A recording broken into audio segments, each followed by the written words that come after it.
Okay, tayo po'y mananalangin, no?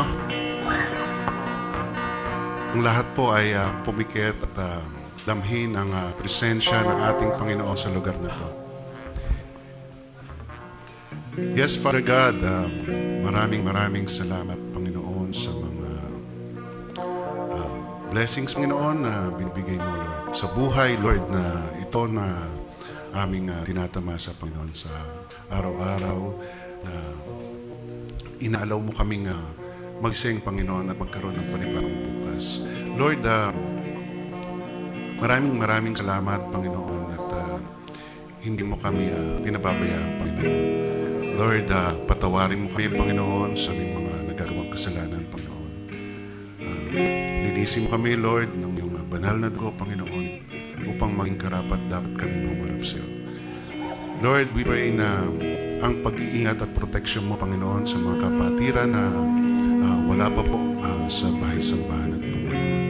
Ang lahat ng kapurihan, Lord, sa iyo lamang. In Jesus' mighty name we pray. Amen.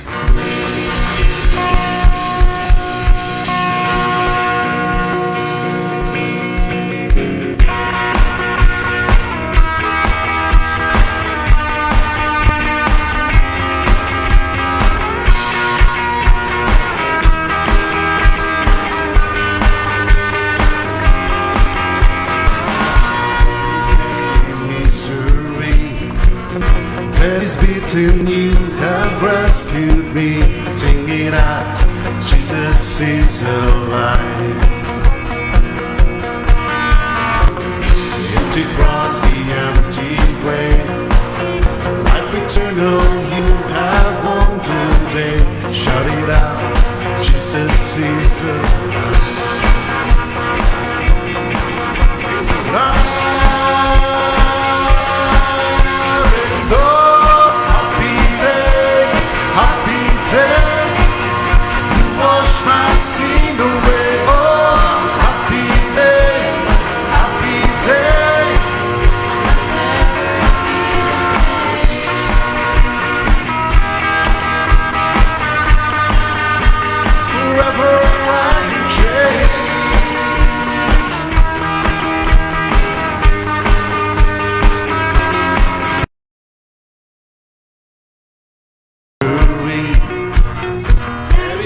You have rescued me.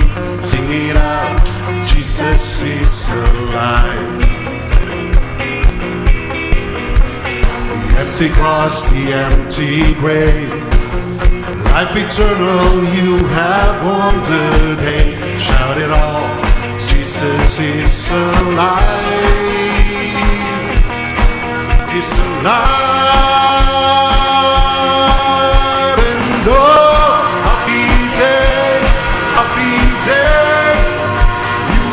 And sin away, oh, happy day, you'll never be the same, oh, happy day, you wash my sin away, oh, happy day, you'll never be the same.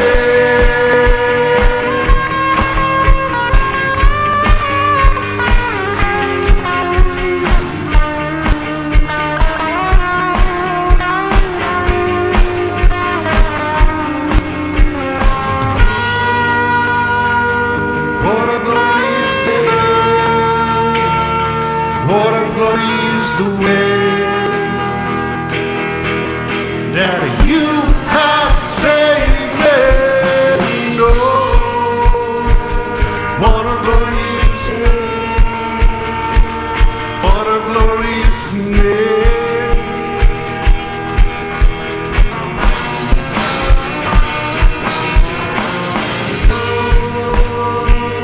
What a glorious day, what a glorious way that you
upon wings like eagles.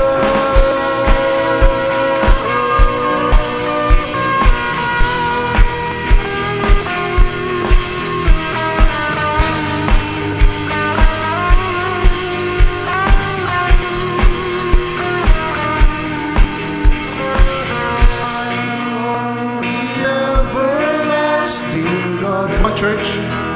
The everlasting God.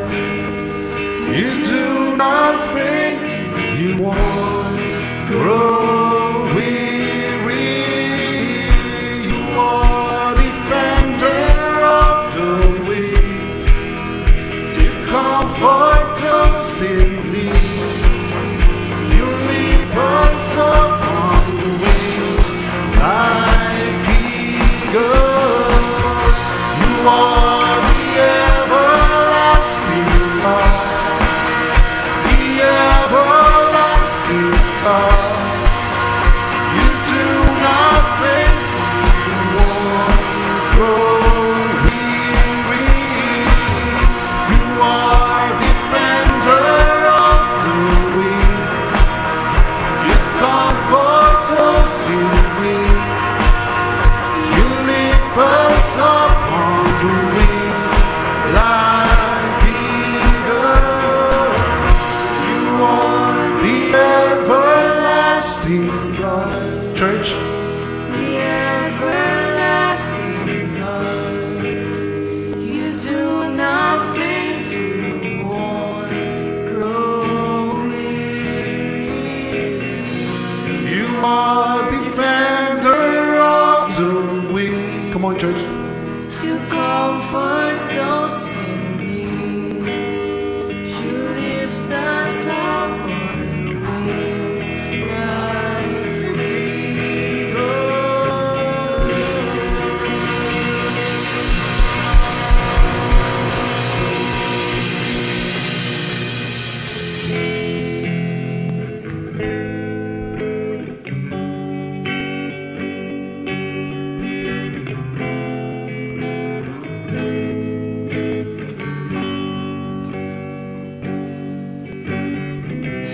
And generations falling down in worship to sing the song of ages to the Lamb.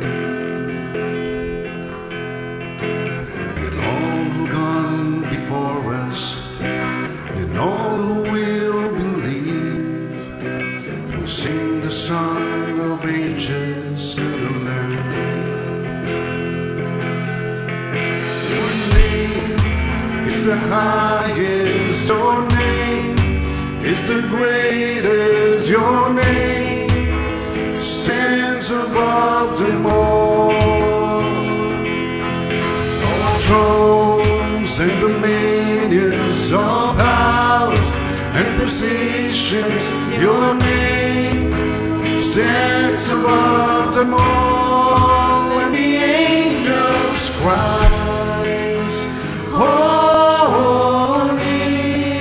all creation cries, holy, you were lifted high, holy, holy forever.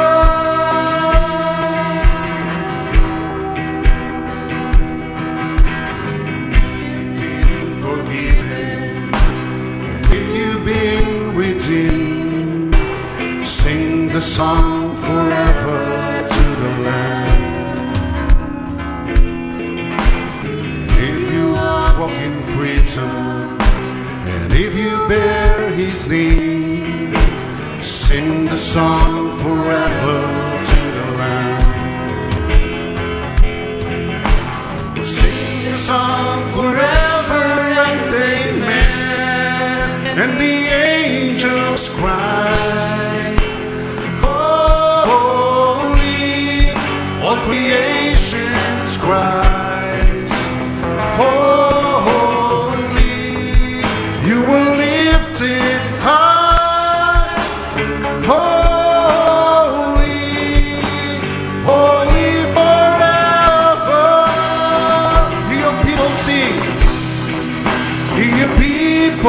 sing, holy to the King of Kings.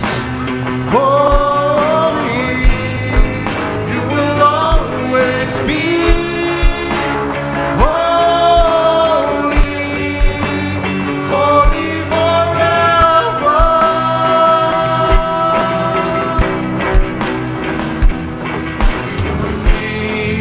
Is the highest, your name is the greatest, your name stands above them all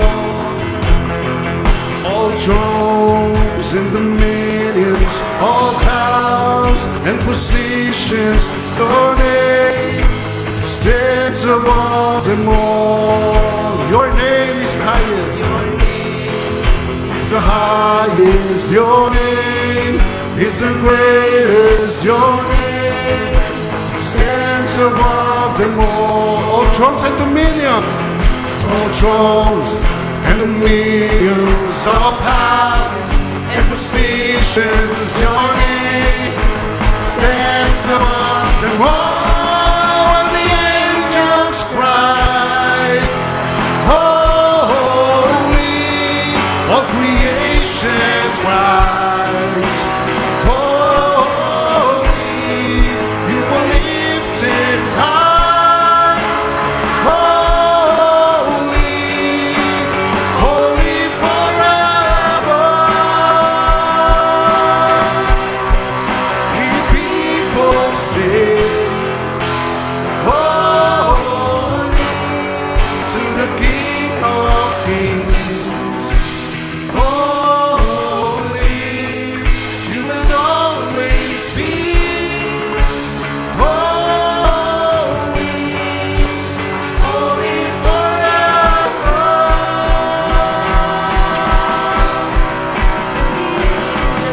Church, buksan natin.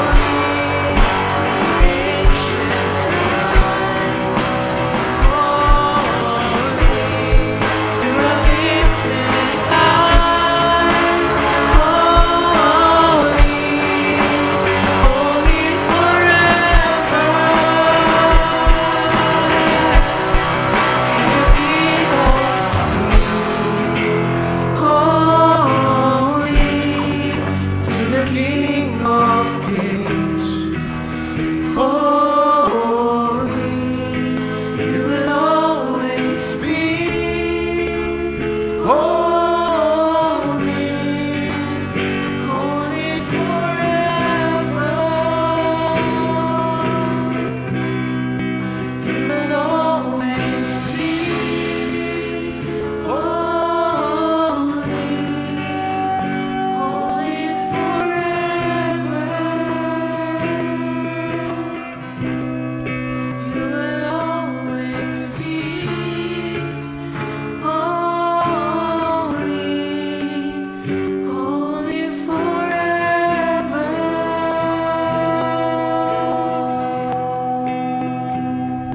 Holy, holy, holy is the Lord God Almighty, who was and is to come. Every day shall bow, every tongue confess that He is God, He is Lord, and must worship Him in spirit and in truth. So prepare your minds for service with complete self-control. Put all your hope in the grace that will be yours when Jesus Christ comes. In the past, you did not have the understanding you have now. So you did the evil things you wanted to do. But now you are children of God, so you should obey Him and not live the way you did before. Be holy in everything you do, just as God is holy. He's the one who chose you.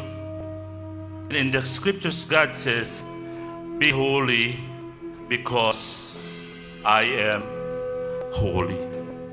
And this passage speaks to the call for believers to reflect on God's holiness in our lives, emphasizing that God is holy, and this holiness is our standard for Christian living. Let us all pray. Our heavenly and holy Father, Lord, we come before you today with hearts full of gratitude and praise, acknowledging your unfailing faithfulness. Lord, from generation to generation, you have remained steadfast and true, never changing, always reliable. Your word assures us that you are the same yesterday, today, and forever, God. And we find comfort in knowing that your promises are sure.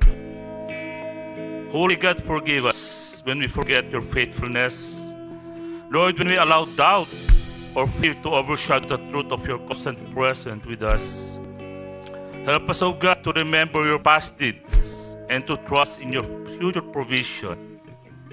And may we hold fast to your promises, knowing you are covenant-keeping God who fulfills every word you speak. Lord, we lift up you those struggling today, facing trials and hardship. Lord, si Kuya Jojo, Panginoon, Lord, we remember him. Si Sister Mila Fernandez, God, and the family, Brother Reddy Dison, sa pagkamatay ng kanilang ama. Lord, may they find peace in your faithfulness, knowing that you are with them, guiding them, and working things for their good. Strengthen their faith, Lord, and give them the assurance that you will never leave them, you will never abandon them. Lord, as we continue in this time of worship, Lord, punuin mo ang aming mga puso na pagsamba at papuri sa iyong katapatan. That our lives reflect the faithfulness, Lord, we receive from you as we seek to honor you in all we do. We pray all of this in the name of Jesus Christ, our faithful Savior. Amen and amen.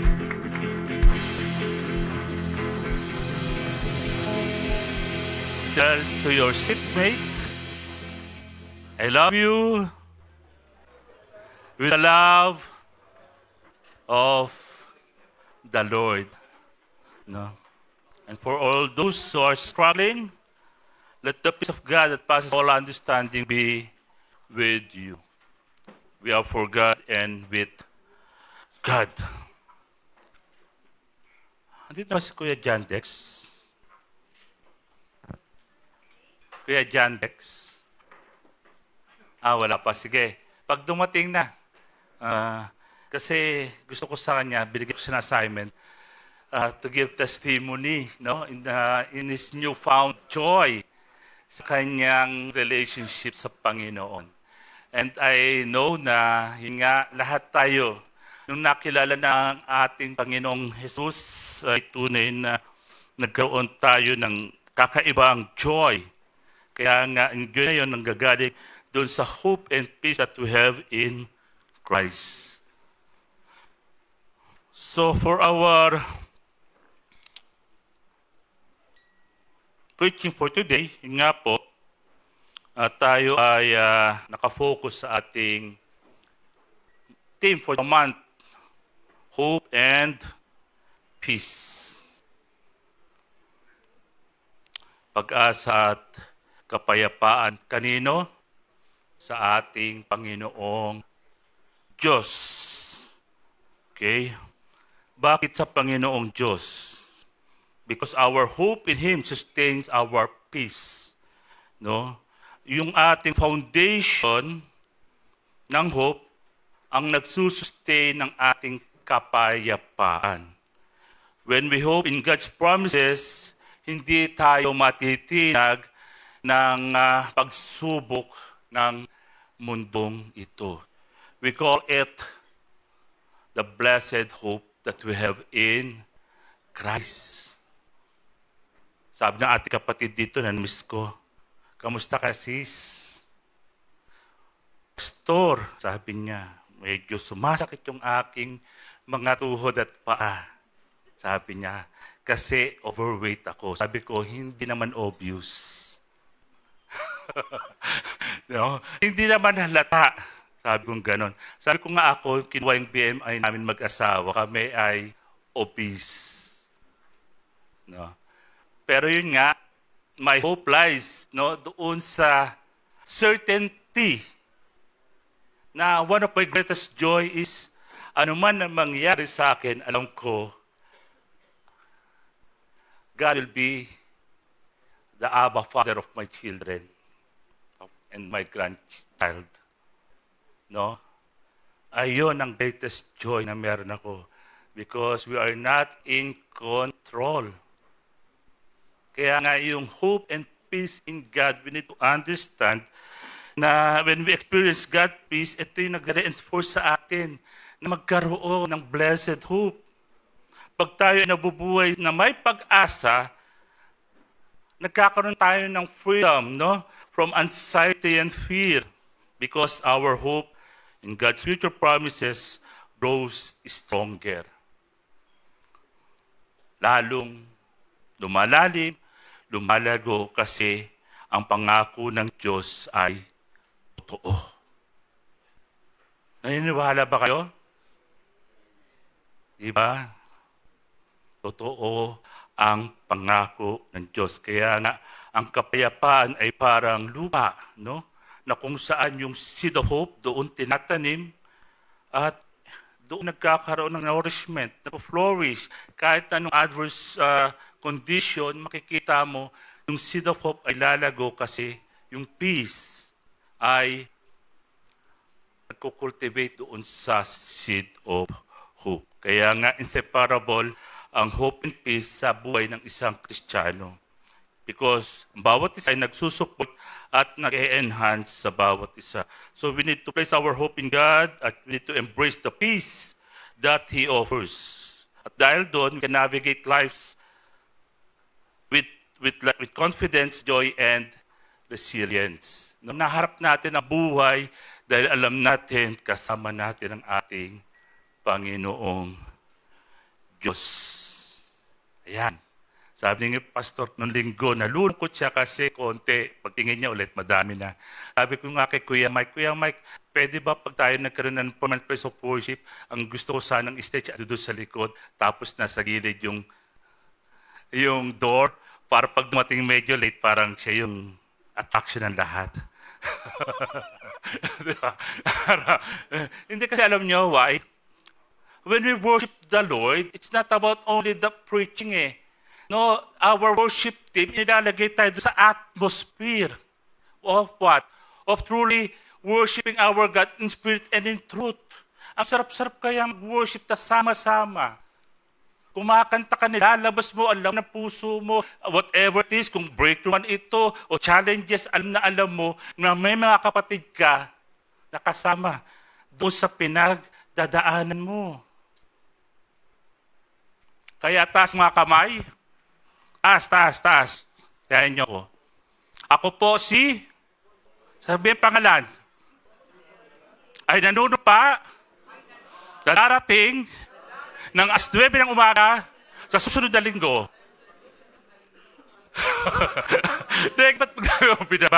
Diba? Kasi bakit kilala natin gumatin maaga?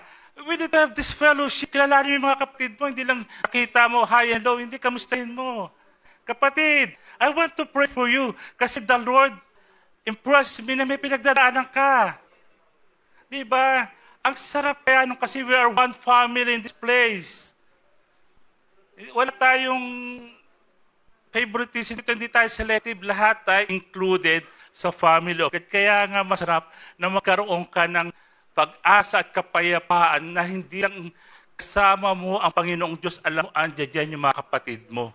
No? Doon sa likod mo para bigyan ka lagi ng encouragement, bigyan ka lagi ng inspiration, bigyan ka lagi ng prayer. Okay? Kasi alam ko, iba sa inyo, may mga pinagdaraanan. No? Bakit alam ko? Siyempre, kasama ko kayo lagi sa panalangin. No? Kahit na wala kayo minsan binabanggit sa amin, mga pastor nyo, nararamdaman namin kayo. Ganyan namin kayo kamahal. Kaya nga, yun nga, pag tayo maaga, it's a time for fellowship, and then we will worship the Lord. No, ang ating mga worship ministers ay talaga namang nagsasacrifice para mabigyan tayo at malid tayo dun sa spiritual environment of worship. So, tuloy tayo.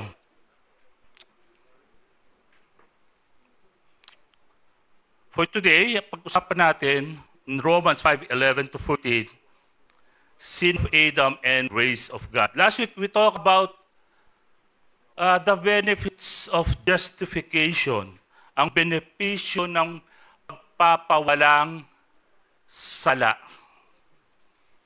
Now, hindi natin maintindihan ang justification ng napag-usapan natin today about reconciliation and next week about sanctification.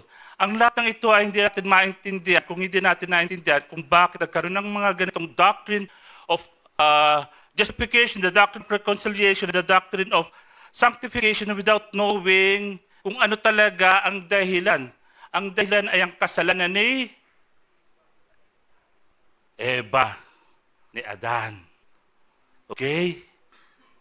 Pag hindi natin nakita itong kasalanan na ito at sasabihin mo sa akin, Pastor, kasalanan ng mga naunang tao, bakit pati ako nadamay? Lahat tayo ay galing kay Adam. Hindi, iba yung kulay natin, iba yung tsura natin. Ang sabi nga doon sa kwento nung tayo ay nasa elementary, nilagay ng Diyos ang isang inulma na hugis tao na tinapay sa oven. Dahil ang Lord siguro ng panahon naglalaro ng online, nakalimutan. Nasunog. So gumawa ulit siya. Okay? Ng panibagong hulma ng tao. Sa sobrang pagbabantay niya, minadali niya, kaya naging mistiso. At pangatlo, yan mo, hindi kita tatawagin.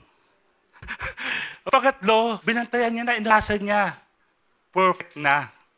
At sabi mo sa katabi mo, ikaw yun. Nilayin natin yon, mga Pinoy. Sakto! Perfect! No, hindi. Kasi nga according sa environment kung saan ka nakatira, pag ikaw ando sa bandang North Pole, siya ba yung araw, hindi huli, nakatutok sa iyo, kaya medyo mistisa. At kung sa South Pole, medyo hindi ka rin masyado maputi at maitim. At pag nasa equator side ka, doon medyo kakatalo. Pero isa tayong seed from Adam. At dahil nagkasala si Adam, ako ay nagkasala. In Psalms 51, ang sabi ron, mula sa sinapupunan ng aking ina, ako ay makasalanan na. Kasalanan na.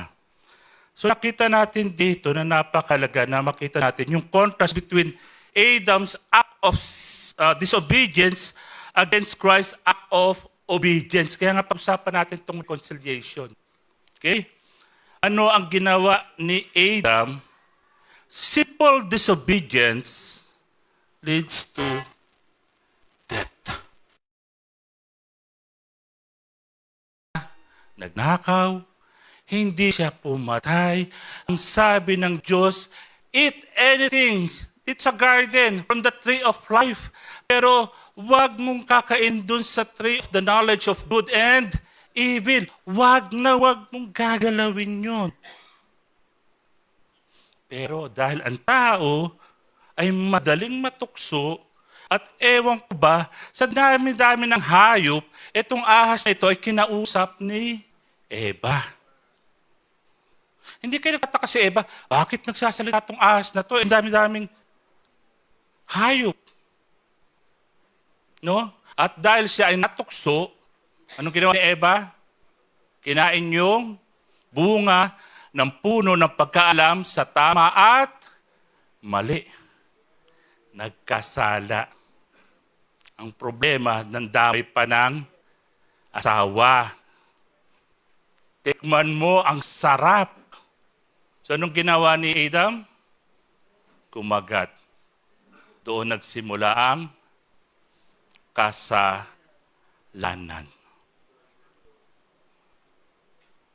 Lahat tayo ay seed ni Adam, kaya lahat tayo ay makasalanan. Pagbabalikan natin na Romans 3:23, anong sabi doon? For all have sinned and fall short of the glory of God. Pagdating sa Romans 6:23, for the wages of sin is death. Ang kabayaran ng kasalanan ay, kaya sabihin mo sa katabi mo, umanda ka na. Baka kunin ka na ni Lord. Magsisi na. Hindi, ito talaga sinasabi ng Bible. At we need to be serious about this. This is a passage from the book of life. Hindi ako nagsasabi ito. No?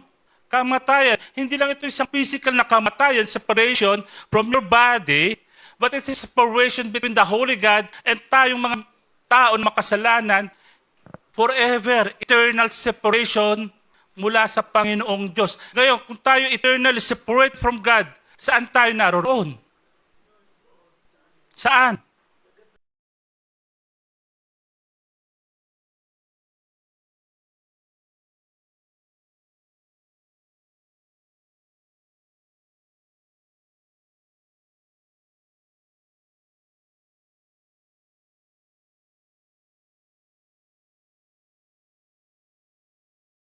Point ng water, 100 degrees Celsius. Times 7 mo kaya, times 8. Tapos, hindi ka mamatay-matay kasi ikaw ay isang spirit. Gusto mo nang mamatay dahil hinit ka, hirap na hirap ka, hindi ka mamamatay. Eternal condemnation dahil sa kasalanan.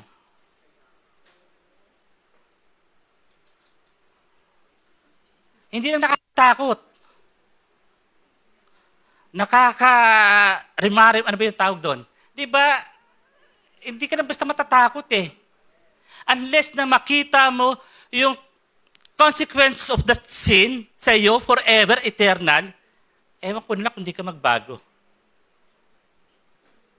Pero, ang sabi ng Bible, lahat ng mabubuting gawa natin ay parang maruming basahan sa harap ng Diyos. Mabubuting gawa. Basahan. In original Greek o Hebrew term, sa panahon ngayon, yung ating mabubuting gawa, parang sanitary napkin. Hindi lang basta basahan. Kinumpira ito sa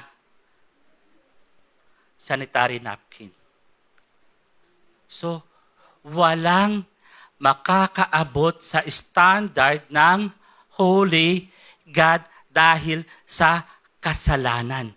Every one of us need a Savior. Sabihin mo, Savior. Kailangan natin tagapagligtas.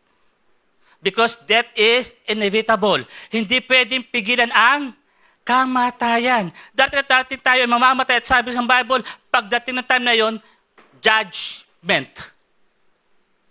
You either kasama ng makapangyarihan at banal na Diyos dahil tinanggap mo siya, ikaw ay humingi ng pagpapatawad sa iyong kasalanan, doon ka sa piling niya. At kung patuloy ka nag-ignore sa kanyang ino-offer na buhay na walang hanggan, sorry. Eternal condemnation. Kaya, itong passage na ito emphasize the impact of sin na in-introduce sa atin ni Adam. And the good news is the greater impact of grace through Jesus. No? Kasi pero medyo mabigat yung dating ko kanina. Pero yun nga, kung may impact, yung nagawang kasalanan ni Adam na until now ay talagang kasama tayo, okay? Pero maintindihan natin, mas greater yung impact na ginawa ni Jesus sa krus para tayo ay magkaroon ng assurance of salvation. Ilan sa inyo that you are certain na pag nawala ka sa mundong ito, ando doon ka sa presensya ng Diyos. Taas ang kamay. Taas ang kamay. Alam niyo, nalulungkot ako. Until now, marami pa rin sa atin. Even sa mga pastor na kilala ko, pag tinanong mo ng assurance of their salvation, nagdadalawang isip sila. Bakit? Kasi nga, gusto nilang samahan ng mabuting gawa ang kanilang relasyon kay Kristo. Ang sabi ko sa inyo kanina, ang mabubuting gawa natin ay hindi sapat. Hindi ka magkakaroon ng eternal life because of your good deeds. Hindi ka magkakaroon ng eternal life dahil mabuti ka, dahil linggo-linggo, nakikita kita rito, dahil nagbibigay ka ng tithes and offering, dahil umaattend ka ng small group. Lahat ng iyon ay resulta ng relasyon mo kay Jesus na ibinigay mo ang iyong buhay at nagtiwala ka sa Kanya na anuman ang mangyari, kasama mo siya now and forever. Ayun ang sinasabing eternal life. Hindi yung pag namatay ka na. Eternal life is being with Jesus now and forever. Of course, mamamatay ka, ang iyong katawang lupa ay mabubulok, pero yung spirit mo and the Spirit of God will always be connected. Dahil sa isang relasyon na pinasok mo. No, ibinigay mo ang buhay mo sa Kanya bilang Diyos at tagapagligtas. Kaya nga po, we need to remind every one of us, yung reconciliation and joy we have in God through Jesus Christ alone. Solus Christus, Jesus Christ alone. Sola fide, through faith alone. Sola gratia, by grace alone. Ang ating salvation. Enough na si Jesus sa buhay natin. Okay? So, ang ating takeaway, that unless we understand the foundational Christian doctrine of original sin and its contrast with the gift of reconciliation through Christ, we cannot enjoy life. Pag hindi nyo naintindihan, ano talaga ang ibig sabihin ng original sin that came from Adam at kung paano natin ito equate doon sa reconciliation na ginawa ng ating Panginoong Diyos sa pamamagitan ng Kanyang anak, hindi tayo mabubuhay ng masaya. Laging meron tayong uncertainty, lagi tayong may mga doubts and unbelief sa ating kaligtasan. Kaya nga, today, we need to accept the joy of God's. Sabihin natin, basahin natin, sabay-sabay, 3, 2, 1. And the promise of eternal life. Kaya ito pinangako ng Diyos. Kaya pinangako ng Diyos itong eternal life. Sabihin mo sa katabi mo, sa iyo. Sabi mo, sa iyo. Wala nang iba, kundi sa bawat isa sa atin. Kaya mabuhay tayo ng masaya sa kabila ng mga challenges na pinagdaraanan natin. Hindi ko alam kung anong challenges pinagdaraanan mo, whether it is relational, physical. No? Marami sa mga kapatid natin nasa hospital ngayon. Naaring emotional challenge or spiritual challenges na kinakarap mo, hindi yun magiging dahilan para hindi ka maging masaya. Masaya ka dahil kay Kristo. It's not that situation na kung saan ka naroon, hindi. Masaya ka dahil sigurado ka sa iyong katatayuan sa harap ng ating Panginoong Diyos. No? So, buksan natin ang ating mga Bible. Romans 5, 8-11. Okay? Pa-adjust para mabasa ng lahat. Ang sabi sa Romans 5:11, gusto ko mag-impose sa 8. 5:8. But think about how God showed His great love for us. It was while we were still sinners that Christ died for us. Grabe ang pag-ibig ng Lord yan, no? Ipinakita niya kanyang pag-ibig. Nung tayo ay makasalanan pa, siya ay namatay para sa akin. 9. We have been made right with God by the blood sacrifice of Christ. So through Him, it is even more certain that we will be saved from God's anger. Sa pamamagitan ng sakripisyo ng Panginoong Hesus, tayo ay pinawalang sala sa galit ng Diyos, sa puot. Hindi lang basta galit, puot ng Diyos. Kasi nga, siya ay Holy God. Okay. 10. I mean that while we were God's enemies, He made friends with us through His Son's death. And the fact that we are now God's friends make it even more certain that He will save us through His Son's life. Nung hindi pa nga tayo, kaibigan ng Diyos, tayo makasalanan, may assurance ng binibigay ang Panginoong Diyos, ang ating amang nasa langit, lalo na, nung tinanggap natin yung kanyang anak bilang Diyos at tagapagligtas. Ito yung sinasabi. Kaya mahalaga na maintindihan natin yung ating relationship with Jesus. Now, 10. 11 na pala. Not only we will be saved, but we also rejoice right now. Kailan? Right now.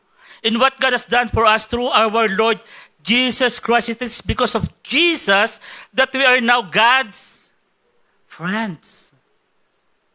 No? Nagkaroon ng reconciliation. Nagkaroon ng panunumbalik. Restoration ng ating nasirang relasyon sa banal na Diyos dahil ako ay makasalanan. At nangyayari yun dahil kay Jesus Christ alone. Di ba? So dito pinapakita sa atin ni Paul, no?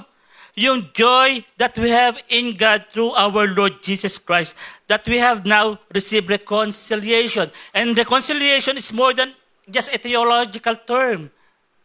Katulad ng justification and sanctification. It's more than that. It represents a restored relationship between humanity and God. Yung na-restored, yung napanumbalik, yung nasirang relasyon.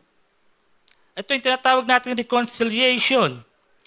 And this restoration is the result of Jesus' sacrificial death na nagbayad para sa ating mga kasalanan, para tayo makabalik sa fellowship sa ating Diyos na banal.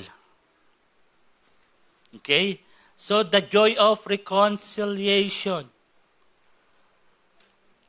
We need to be always reminded, no, that only through Jesus Christ alone tayo ay tinanggap ng ating Amang banal.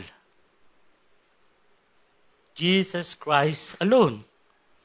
Kaya nga po, it refers to restored relationship with God, overcoming the enmity o yung puot dahil sa kasalanan. Ang isang hindi pwedeng tayuan ng ating Panginoong Diyos at harapin ay ang kasalanan dahil nga siya ay banal na Diyos. Never na siya ay tatayo sa harap nito. Ganun siya kagalit, kapuot.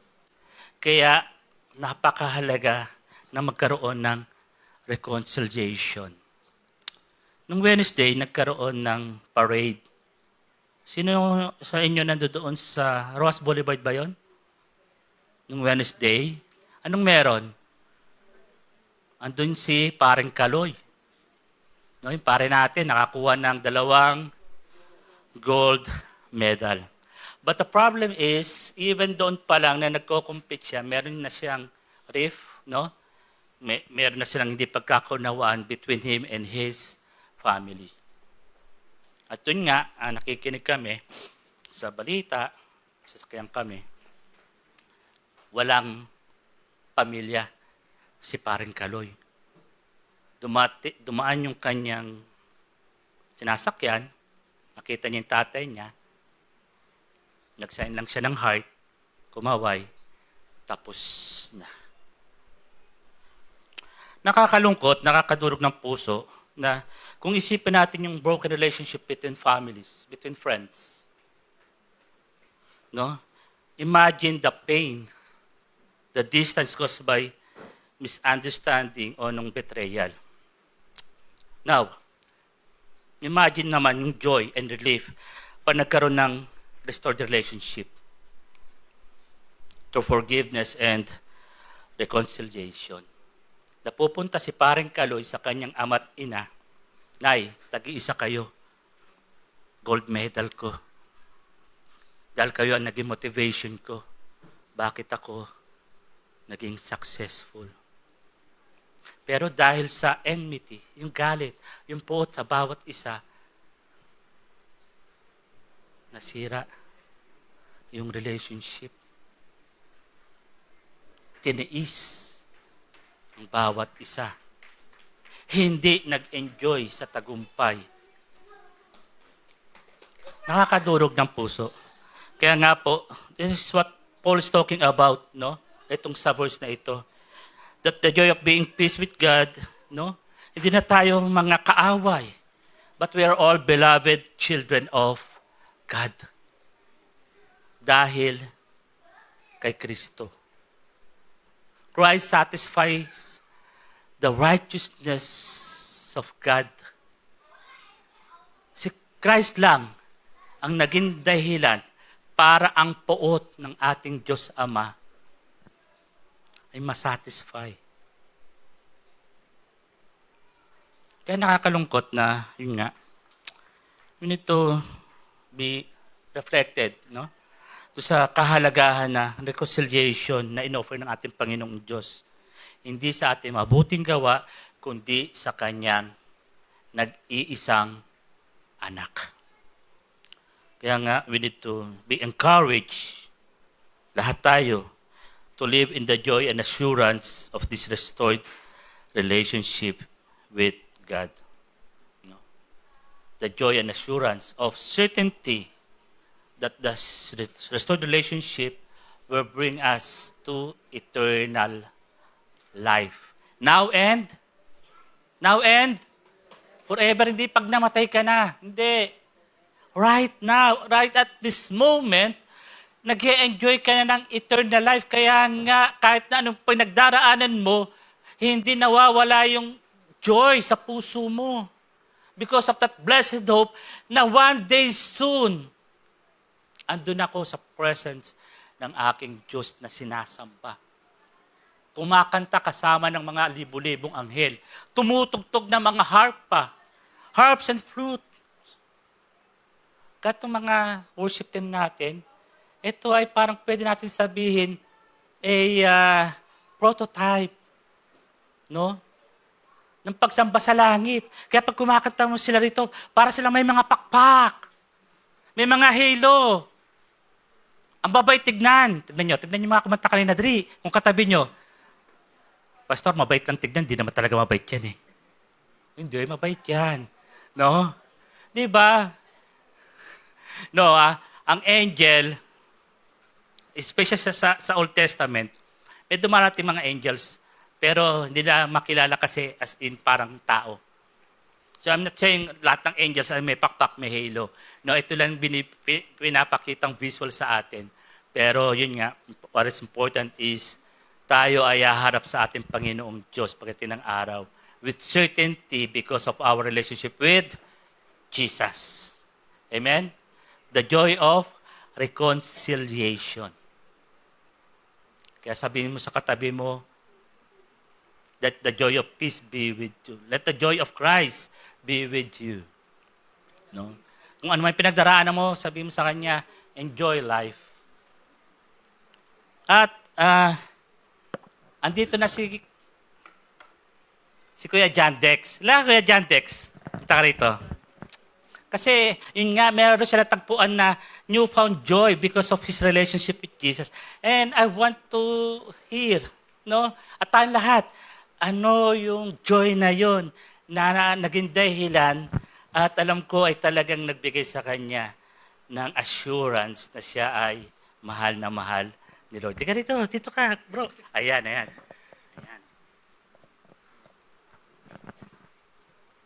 script lang po. Pastor, okay lang naman ako.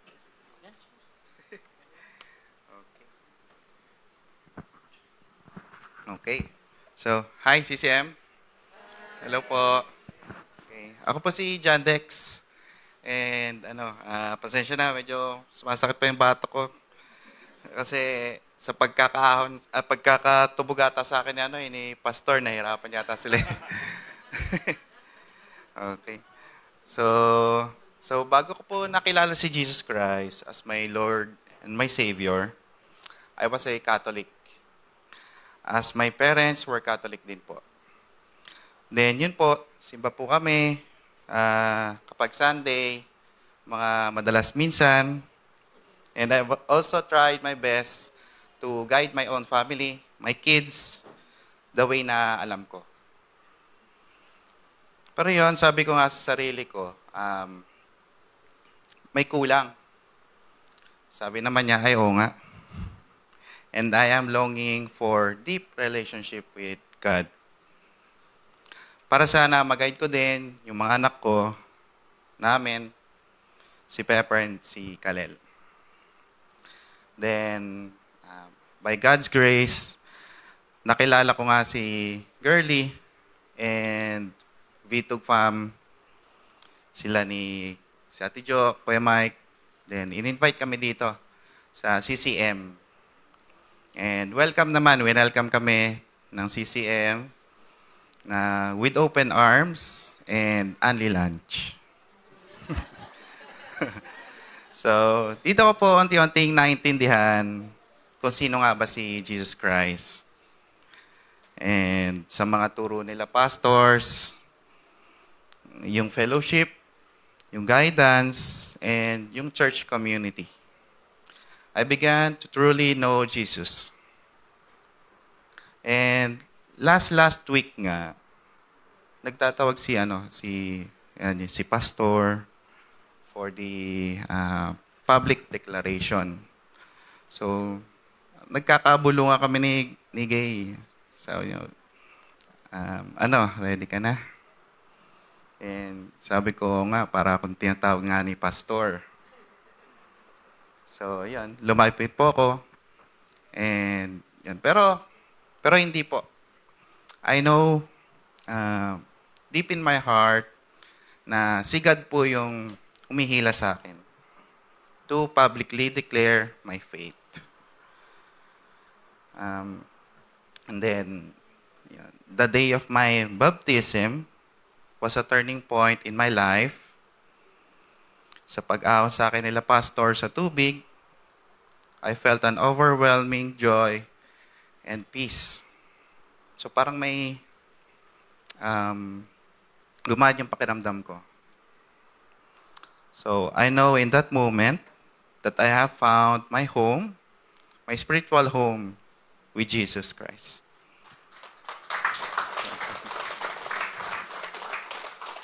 As I continue on this journey, I am also committed to guiding my kids in their own faith. Importante po sa amin na makilala nila na mabuti si Jesus Christ. Together, we are growing in our relationship with God, and grateful po ako for the opportunity to lead them on this path. I am now a born-again Christian, and my life has been forever changed. I am thankful to God for leading me to this place and for the incredible journey that lies ahead for both me and my family as we continue to grow in our faith. So, I am John Dex Gaspar, and this is my baptism testimony. Thank you, bro. Napakabuti ng Diyos. Kuya Mike, Ate Joanne, no, for the longest time, yun ang desire ng kanilang mga puso. Ito yung tinitibok ng puso, ito mag-asawa na ito, to reach out their families. Alam nyo ba yon? For the longest time. Kaya di natin pwede sabihin susuko tayo dahil hindi nakikinig ang Diyos. God will move in His perfect time. Huwag tayo susuko. Ipanalangin natin yung mga mahal natin sa buhay. God will honor the prayer of those who really seek Him. Amen po ba? Congratulations, bro. At for sure, yun nga, because of God's grace, no, sa buhay ni Kuya John Dex, hindi lang tayo dito makikita-kita sa CCM. Sa langit. Ay ang pinakamaganda. Makikita-kita tayo doon. Dahil tayo ay mga anak ng Diyos. Now, tuloy tayo. 5:12. Ang sabi doon, ito na, the bad news. Ang kasalanan ay pumasok sa sanlibutan sa pamamagitan ng isang tao. Sino yun? Adam. At ang kamatayan ay pumasok sa pamamagitan ng kasalanan. Dahil dito, lumaganap ang kamatayan sa lahat ng tao dahil ang lahat ay nagkasala. Remember mga kapatid, wala pa ang 10 Commandments dito. Pero ang sin ay pumasok na. Kaya hindi ang pagsunod sa law ang magiging dahilan para tayo ay sabihin nating mapunta sa impyerno. Kasalanan ang dahilan na hindi kaya tayong tanggapin ng ating Panginoong Diyos unless we have Jesus in us. Okay? So, in-explain dito ni Paul, paano ang kasalanan at kamatayan ay pumasok sa pamamagitan ni Adam. No? At yun nga, dahil sa disobedience ni Adam, sa pagkain, doon sa puno ng pagkaalam, sa tama at mali, nakita natin dito yung consequences na napakalawak. No? At ito ay naapektuhan lahat ng tao. At even yung mga sumusunod na generation. Kasi nga sabi ko sa inyo, tayo ay seeds ni Abraham.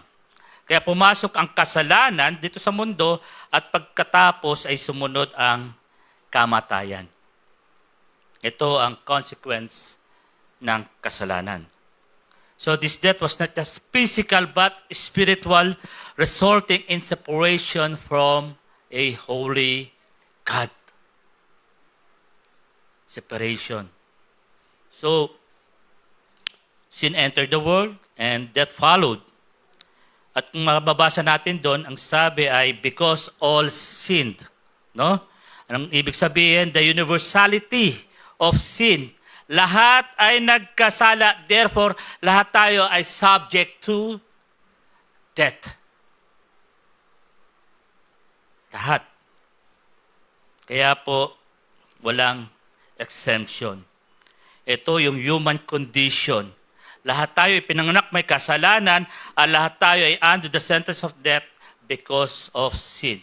So we need to understand the seriousness of sin at yung malawak na epekto nito sa humanity. Kailangan makomprehend natin talaga ano itong kasalanan na ito. Kasi nga po, unless we comprehend the very righteousness of God, itong mga justification, reconciliation, sanctification, ito yung resulta. Hindi ito makakapagligtas. Ito yung resulta ng ating pagtanggap kay Kristo na nag-satisfy doon sa wrath of God. The very righteousness of God. Kaya hindi mo pwede sabihin, okay na, ako ay pinawalang sala. Teka muna, naintindihan mo ba yung ibig sabihin ng pagpapawalang sala? Ako ay nagkaroon ng pagnunumbalik ng aking relasyon sa Diyos. Naintindihan mo ba na ikaw ay makasalanan? Na kailangan kang patawarin sa pamamagitan ni Kristo? Na ako ay pinapabanal? Unless you have this absolute relationship with Jesus, ang lahat ng ito ay baliwala. Hindi ay nakakapagligtas. Ang nakapagligtas sa atin ay si Kristo. Yun ay resulta ng ating relationship sa Kanya. Kaya ka pinawalang sala, kaya ka ibinalik sa isang fellowship with God, kaya ikaw ay pinapabanal dahil kay Kristo. Kasi naintindihan ko na ako ay makasalanan at kailangan ko ng tagapagligtas. Yun ang bottom line. Wala tayong ibang pupuntahan kundi Yun lamang. So yung seriousness of sin help us to appreciate, no?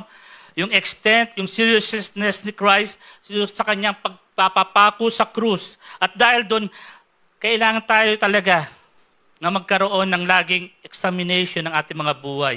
We need to confront the reality of our own sinfulness, leading us to the repentance and faith in Christ. Kaya nga po, every time that we have this communion, pagpapaalala hindi lang ng sakripisyo ni Jesus sa atin, doon sa krus pagpapaalala na tayo ay makasalanan at kailangan natin ng tagapagligtas.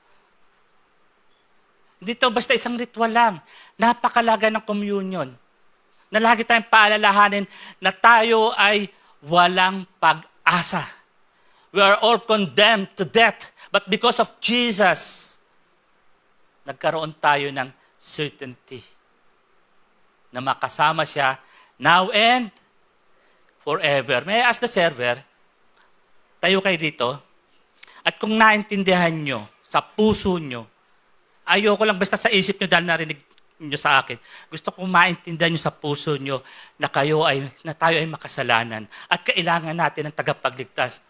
Come forward. Come forward. Receive the emblem. Hindi yan makakapagligtas. Hindi makakapagligtas ng emblem nito. Pero it reminds us that we are all sinners, that we are all need a Savior. So come. Kung naintindihan mo, take the emblem. Take the emblem.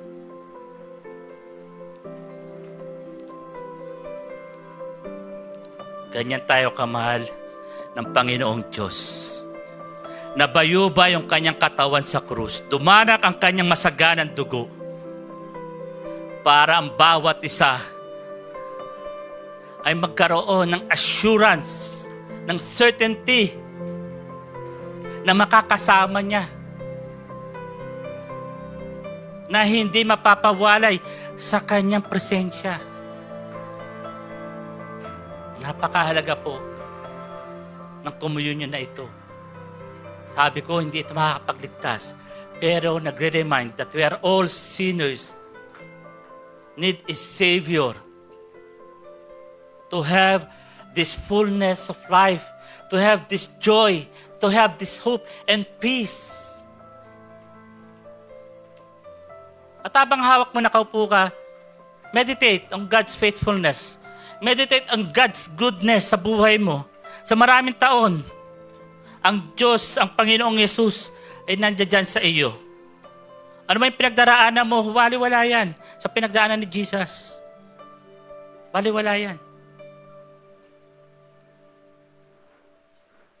Kung kaya niyang ibigay ang buhay niya para sa atin, ano pa yung mga pinagdaraanan natin? Kayang-kaya niyang solusyonan. Kaya-kaya kanyang samahan. Yes. No? Maaring hindi ka tanggalin doon sa situation na yon ng iyong buhay. Pero the promise of God that He will never leave you nor abandon you is more than enough for us. No? Na magkaroon tayo ng blessed hope na tayo ay pinawalang sala. Na tayo ay ibinalik sa presensya ng banal na Diyos. Na tayo ay patuloy na pababanalin because God is a holy God. Yes, Father God in heaven, Lord, we thank you for your faithfulness and goodness. Lord, we thank you for that blessed hope that we have in you. Let this hope be a peace that passes all understanding, Panginoon, sa aming mga buhay, sa mga pinagdaraanan namin. At patuloy, Panginoon, panghawakan na namin ang pangako mo na lagi kang para sa amin at nasa amin. Maraming salamat, Jesus. Dahil ikaw lamang aming Diyos, ang solusyon sa aming inaharap na condemnation. Pero binigay mo ang kayong buhay from condemnation to salvation, O God. Redemption. Church, let's all eat the bread.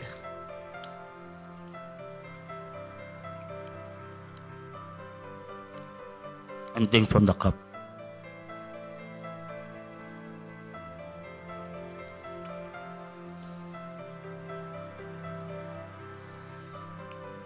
So, nga po, lahat ay nagkasala. No? At kagandahan nito, meron tayong pag-asa. Tuloy tayo, hindi pa tayo tapos. 5:13 to 14. Romans. Sin before law. Ito yung sinasabi ko kanina. Okay? Romans 5:13 to 14. Nasa sanlibutan na ang kasalanan bago pa ibigay ang kautusan.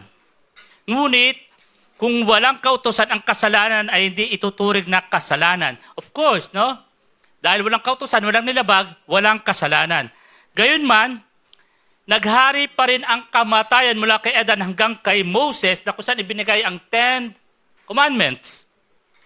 Pati sa mga taong hindi nagkasala tulad ng pagsuway ni Adan sa utos ng Diyos. So, merong effect ang death. Ever since, from the time of Adam. Si Adan ay anyo ng isang darating. Adam, who is a type of him who was to come. So Paul continues by explaining that sin was in the world even before the law was given. Walang formal law, no, to transgress, but that still reign from Adam to Moses. Kaya nga nakita natin dito yung kapangyarihan ng kasalanan, bagamat hindi ito ay dependent sa law, nakita natin dito, ito ay inherent sa atin because of our human condition since Adam's fall. Ang kasalanan. Kaya nga po, hindi dahil tayo ay sumuway sa kautusan kaya ka mamamatay, ikaw ay parte, ikaw ay binhi ni Adan na kailangan mong maintindihan na kahit andun ka pa lang sa sinapupunan ng nanay mo, makasalanan na tayo.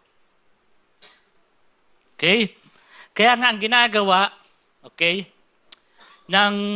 during the 16th century, 1530 something, nung the Restoration, yung founder, Martin Luther, nung siya ay pinagturo, dahil walang magtuturo doon sa mga seminaryan at wala ang tagapagturo, siya isang pare, ang kanyang subject is about romance. Nabasa niyang romance. Ito. Dito niya naintindihan, it's not about the baptism of infant na magsisave sa tao. Dahil nga because of the inherent sin. Naintindihan ni Martin Luther na sa pamamagitan ni Kristo lamang tayo ay magkakaroon ng kaligtasan.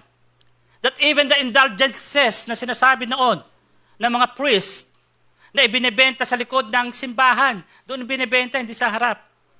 Na ang inyong palang mga yun ay walang katuturan at walang biblical foundation na isang tao ay maliligtas dahil siya ay nagkasala, ay pinanganak na may kasalanan, ay kailangan niyang ibaptize yung isang bata.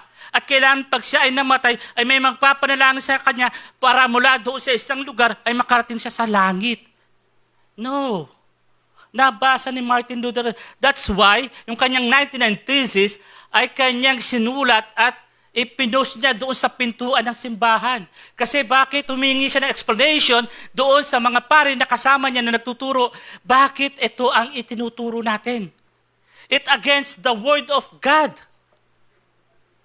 That salvation comes from Jesus alone, that salvation through faith alone, that salvation comes from grace alone.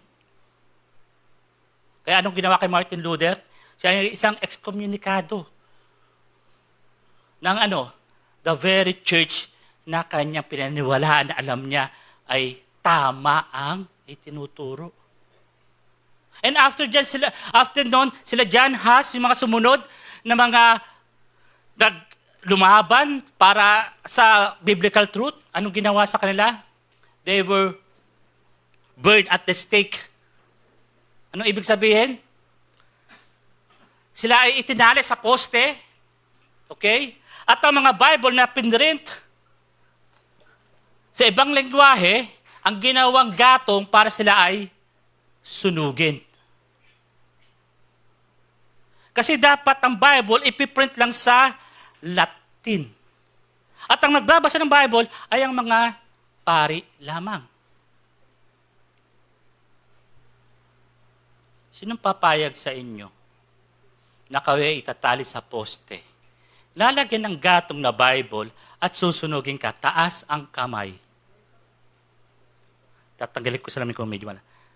Sino ulit tanong, sino ang papayag sa inyo na itatali ka sa poste, lalagyan ka ng Bible sa paligid mo, ay ng panggatong sa iyo, susunugin ka ng buhay. Napapabutongin ka ng ating elder. Paano pag sinabi ng Lord, punta ka sa Middle East to preach the gospel? Paano kung dadalhin ka ng Panginoon sa isang lugar, doon sa 1040 window, na kung ang hirap ma-penetrate, dahil mga tribe, susunugin ka, papanain ka, tutusukin ka ng sibat. That's why we need to understand, hindi yung ating mabuting gawa, kaya tayo maliligtas. Because of our faith in Jesus alone. Jesus alone. Hindi pwedeng Jesus plus work equals salvation. Hindi Jesus plus ministry equals salvation. Jesus equals salvation. 100%. Kaya nanggigigil ako sa inyo, kausapin ko kayo patungkol dito. For us to have this joy na mabuhay na kahit anong pinagdaraanan mo, hindi yun magiging hadlang sa iyong natagpuang joy sa Panginoon. Na kahit mag-preach ako rito maghapon para lang maintindihan natin na tayo ay makasalanan, gagawin ko. Kasi doon natin marirealize that the righteousness of our God in heaven, our Father, only satisfies by the death of Jesus on the cross. Napakalaga nito mga kapatid, pinag-uusapan natin. So, sin before the law. So, the law reveals sin, but sin presence and power existed before the law. So, we need to reflect, ano ba yung mga differences between living under the law and living under grace. Living under grace is putting our faith in Jesus alone, or living under the law na meron tayong mga guidance na susundin, checklist, pag hindi mo nagawa, medyo tagilid ka. That is a law. Especially the 10 Commandments. Magawa mo yung 9 at pumalpak ka sa isa, palagay mo ligtas ka. Nagawa mo yung 9. Medyo sumablay ka sa isa, ligtas ka? Hindi. Under grace, nagawa mo isa, sumablay ka sa siyam, ligtas ka. Dahil hindi sa pagsunod mo sa law, kaya ka nagkaroon ng kaligtasan, kundi dahil may naka-satisfy doon sa law. Sino yon? Si Jesus. Thou shalt have no other God before me. Thou shalt not put the name of God in vain. Thou shalt not commit covetousness. Honor your father and mother. Honor the Sabbath day. Diba? Huwag mong hangarin ang pag-aari ng mga kapitbahay mo. Hindi ang kanyang asawa, ng kanyang mga hayop. Sasablay tayo ron. Mabuti lang, may Jesus. Mabuti na lang, may Jesus. Kaya tayo nabubuhay ng masaya. Tignan mo yung katabi mo. Dali, tignan mo yung katabi mo. Dali, tignan mo. Anong itsura? Ubas o pasas? Tignan mo, dali. Mukha bang ubas o pasas?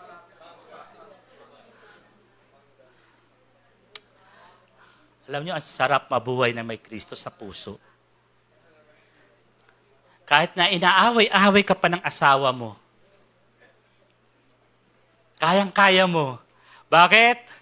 Dahil kay Kristo. No?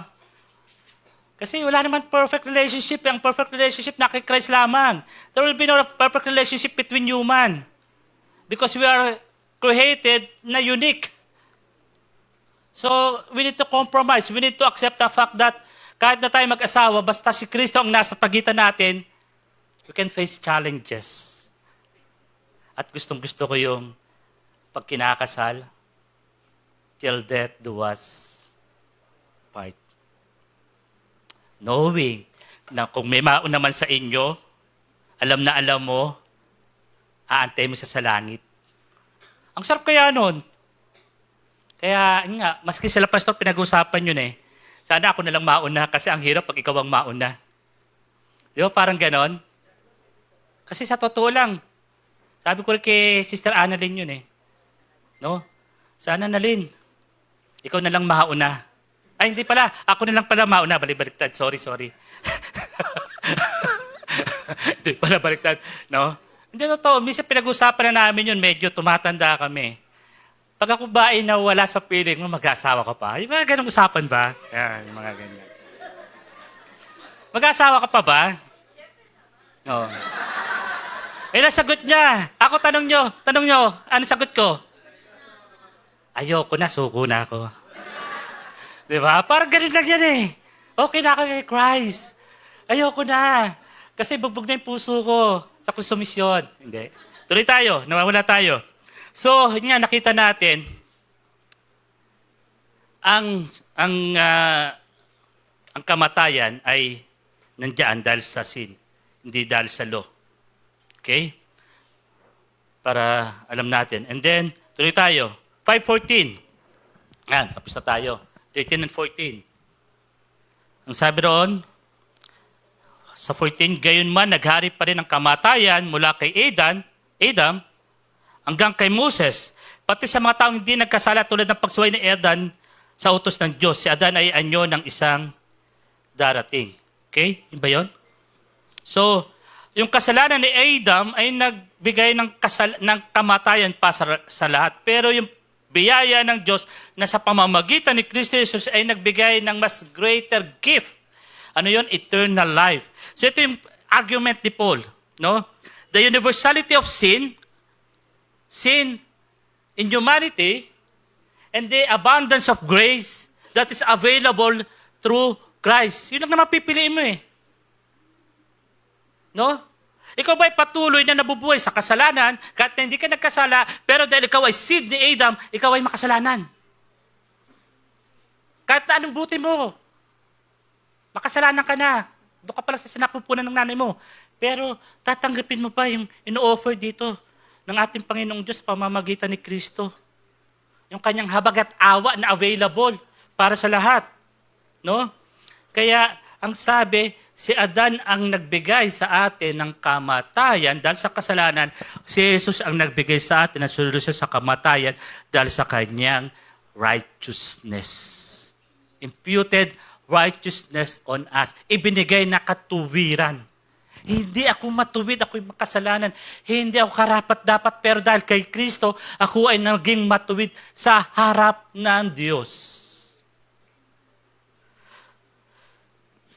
This contrast between Adam and Christ emphasizes the abundance of grace and the gift of righteousness. Kaya nga, kung si Adan ay nagbigay ng death, si Christ ay nagbigay ng buhay sa atin. At dahil sa kasalanan, may condemnation, pero dahil sa Christ's obedience, it leads us to justification, reconciliation, and next week, pag-usapan natin, the sanctification. Medyo, mabigat talaga pinag-usapan natin ngayon. Ito ay isang doktrina. When I talk about doktrina, dito nakasalalay yung ating faith, the doctrine.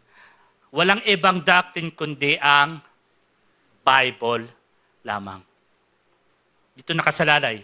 Dito yung foundation ng faith natin sa salita ng Diyos. That's why I want to encourage every one of you to appreciate yung magnitude ng ginawa ni Kristo sa krus.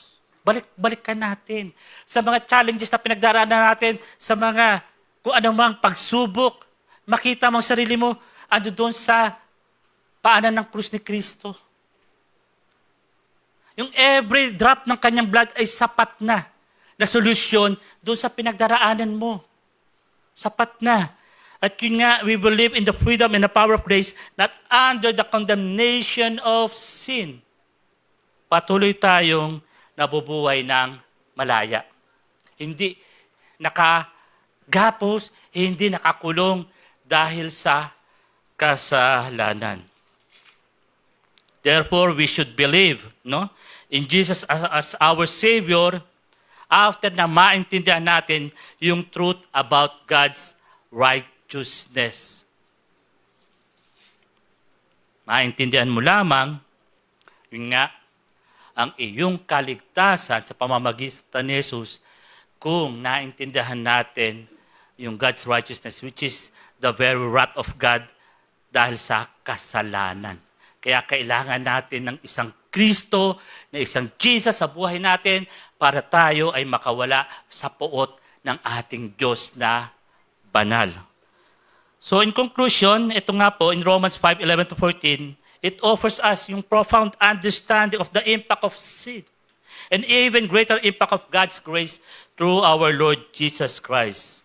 So we are reminded yung seriousness ng sin, the reality of death, but most importantly, the joy of reconciliation and the hope of eternal life through Christ alone. Sino sa inyo tumanggap na kay Kristo bilang Diyos at tagapagligtas? Taas ang kamay. Naniniwala ba kayo? Na kayo ay ligtas na? 100%? Hindi ko kayo marinig. Therefore, we will enjoy our life here on earth, especially pag andun na tayo kasama doon sa makita natin sa ating Panginoong Jesus, doon siya nasa kanan luklukan ng ating amang nasa langit, tinitingnan tayo. At alam niyo ba, pinagchichismisan tayo sa langit? Nagmamarites sila. The same thing, no? Na nag-usap si Jesus, si Elijah at si Moses. No? Sa Transfiguration. The same thing, ano doon, nag-usap sila sa langit. No? Tinuturo tayo isa-isa. Yan, sa tour na yan. Dati hindi naniniwala sa akin yan, sabi ni Jesus. No, kay Elijah at kay Moses. Pero ngayon, naintindihan niya na. Tinanggap niya na ako bilang Diyos. Kaya inaantay ko, darating siya kasama niya pa yung mga kapatid niya sa CCM. No? Magse-celebrate sila. Ayun ang pinagmamalaki ni Jesus sa atin. Nakipag-usap sa mga taong nauna sa atin. Tinuturo tayo sa isa. No? Yan, medyo pasaway yan. Yan, genre na yan. Alam mo? Medyo pasaway yan eh. Pero unti-unti. Dahil nakilala niya ako, unti-unti. Excited ako makita to. Sabi ni Elijah, Lord Jesus, ngayon na ba? Bababa ako para kunin ko na. Wag daw muna, sabi ni John then. So, yun nga, kailangan natin maintindihan yung seriousness ng sin. No? Sa ating buhay, the reality of death, that is inevitable, lahat ay mamamatay. But the good news is, we have this joy of reconciliation at tayo doon. We have this eternal life in Christ Jesus. Can I hear an amen? Na mas malakas? Ang sarap maging Kristiyano. Ang sarap maging anak ng Diyos. Tayo tayo lahat. Now, para sa reflection question, sa inyong pag-iisa, isipin natin, no?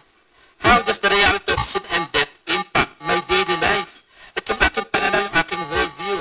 Ang gulo-gulo ng mundo, ang dali-dali ng mundo, ang ingay-ingay ng mundo. Pero pwede ko ba sabihin that in Jesus I have this peace, I have this hope, I have the joy sa kabila ng lahat ng nangyayari sa mundo? No? So, isipin niya sa iyong sarili. Yung narinig ngayon, at in what ways do you experience the joy of reconciliation with God? Talaga ba naman, ine-enjoy ko yung joy na natanggap ko nung ako ay Pinanumbalik ni Jesus sa relasyon ko sa aking Ama na lumikha sa akin. So I want you to think of these questions. Not to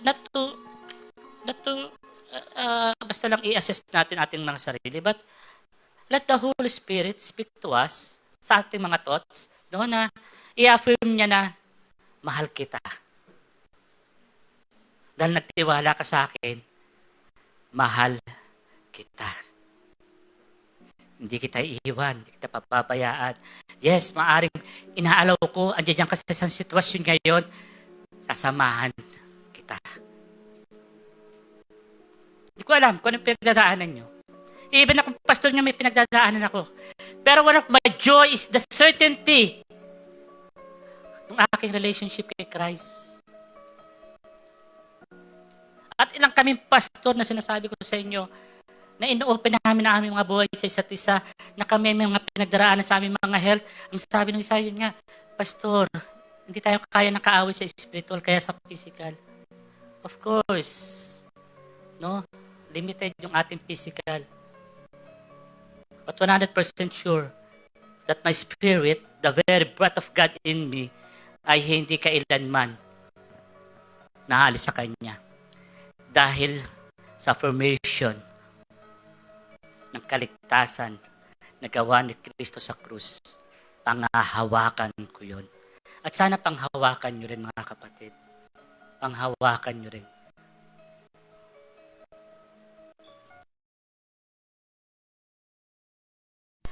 Father God in heaven, Lord, we thank you for the gift of reconciliation that we have through Christ Jesus.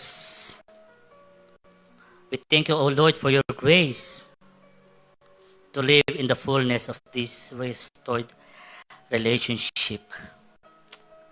Holy Spirit, continue the message, Panginoon, sa mga anak mo.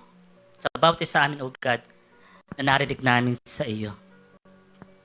And may this message put us in a reality that we need you, Jesus, right now, even now.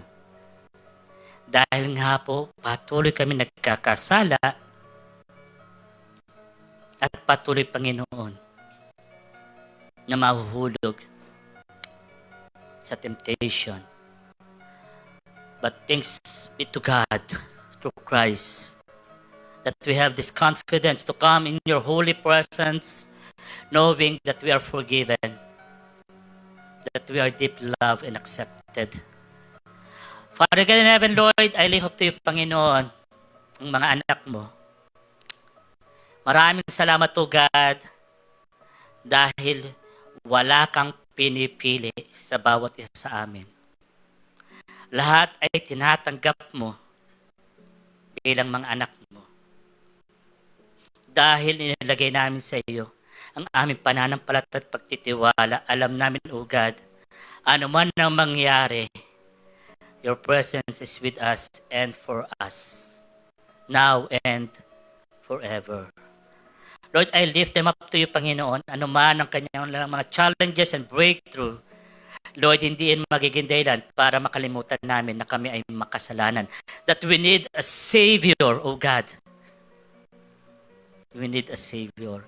Turuan mo kami, O Diyos, na patuloy na magpakumbaba sa iyo. Turuan mo kami, O Diyos, na patuloy na maipahayag ang aming mga kasalanan at tanggapin, Panginoon, ang iyong pagpapatawad. Unless that we receive and we accept your forgiveness, God, patuloy yung guilt feeling na ilalagay ng kaaway upang hindi kami mabuhay ng masaya sa mundong ito. Lord, samahan mo kami. Embrace us, O God, with your presence. And let your perfect peace, the shalom, shalom, be upon us, O God. Nothing missing, nothing lacking, nothing broken. And your presence is always available. We love you, Lord, and thank you, O God, for loving us first. Sa pangalan ni Jesus, ang lahat ay magsabi ng Amen and amen. God bless us all.